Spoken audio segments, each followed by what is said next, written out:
After G7 leaders met yesterday, Boris Johnson said there's huge leverage which the G7 could wield over the Taliban to allow safe passage for Afghans wanting to leave the country, including withholding substantial funds.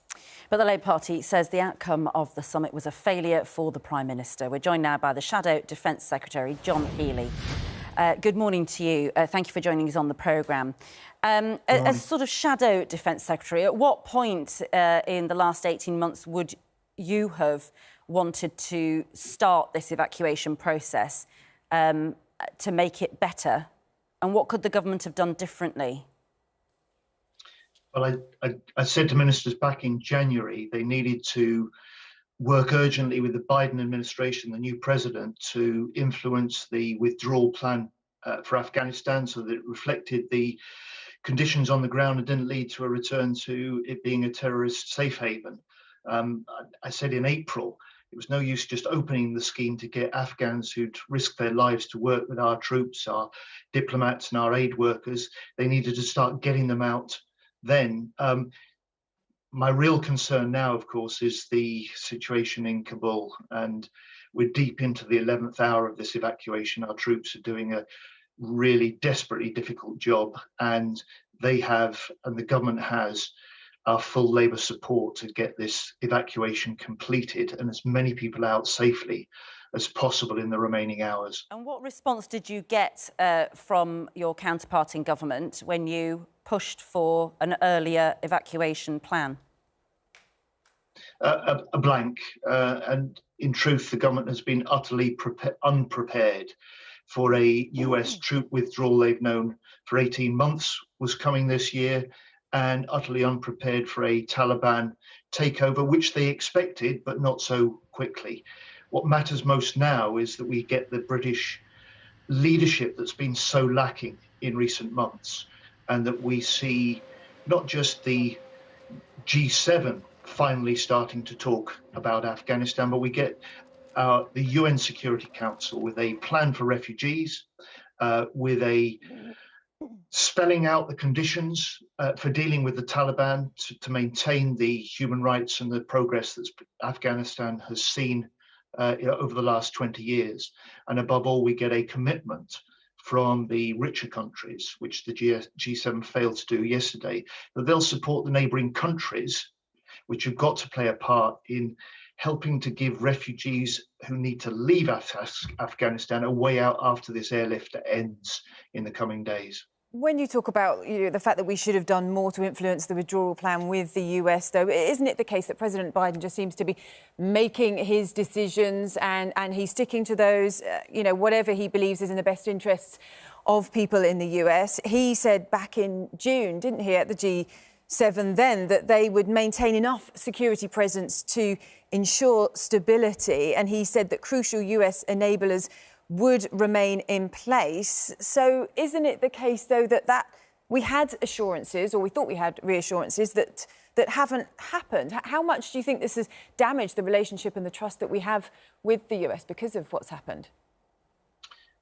It's damaged our relationship, but US remain our most important ally. It's damaged the US standing in the world, but they remain the major force in the world with whom we and many other countries need to work if we want to deal with the challenge of China, the crisis in climate change, the future in dealing with COVID globally. All require America to play a leading role. And I think from Afghanistan, the job for the US and for President Biden is to demonstrate that they are what he said they will be, back on the international stage, ready to take up the international leadership to meet these challenges.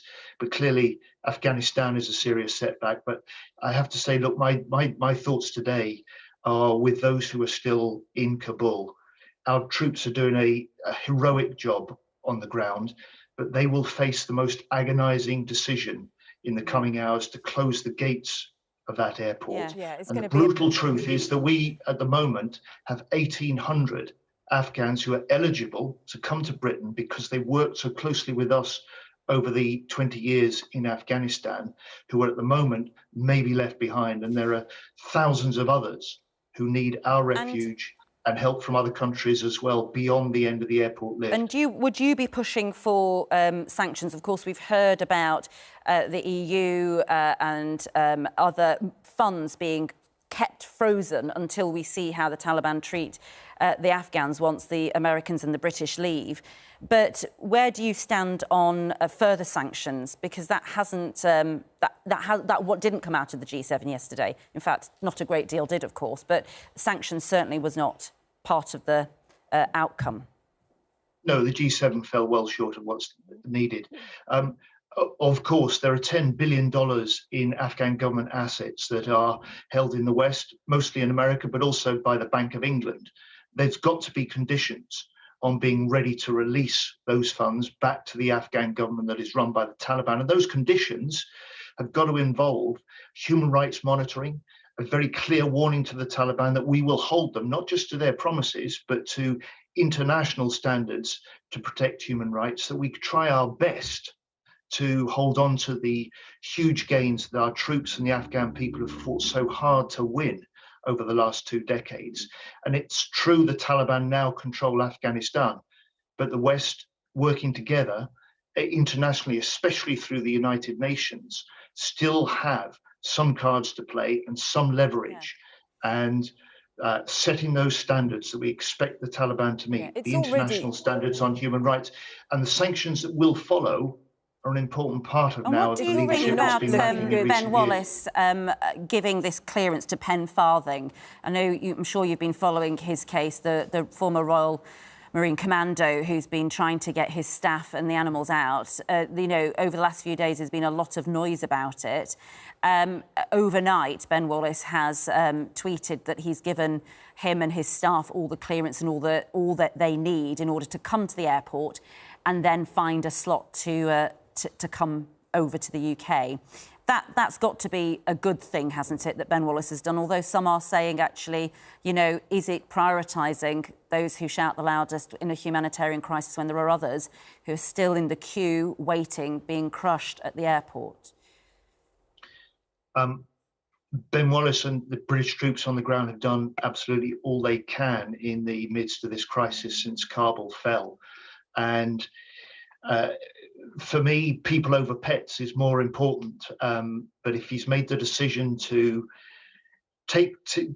offer places on flights out, the problem has not been spaces on planes. The problem has been people getting through the crowds, through the gates, through the security checks. And we've had our scheme in place, the commitment to Afghan nationals that have worked with us over the last 2 decades.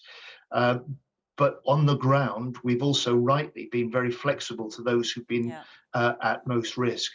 Well, the concern now, of course, is for those that we will leave behind, that we will have failed. And I know how bitterly many of our troops will see this as a failure from their country to honour the debt that we owe to those who sometimes risk their lives to help us in Afghanistan. Yeah, thank you, John Healy. We're talking to some veterans later on in the programme about how they feel about their involvement in the last 20 years there, and also, of course, that desperate mission to get out of Afghanistan that Pen Farthing is now currently in the middle of as we speak. Who knows whether that will be successful for him and his staff, but certainly for others, it's been a nightmare.